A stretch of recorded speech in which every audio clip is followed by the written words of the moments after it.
Kita ke informasi lainnya. Mengaku jukir, dua pemuda di kawasan Pelabuhan Makassar memeras wisatawan hingga aksinya viral di media sosial.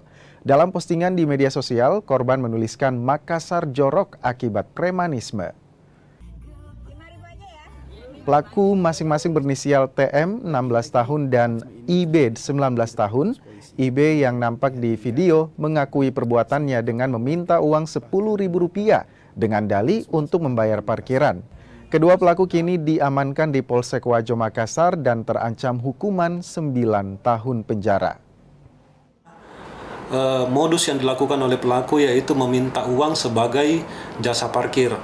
Sehingga berdasarkan postingan tersebut kami menelusuri dan diketahui bahwa kedua pelaku ini tidak terdaftar sebagai petugas parkir di PD Parkir Makassar. Itu berapa dia mintakan korban?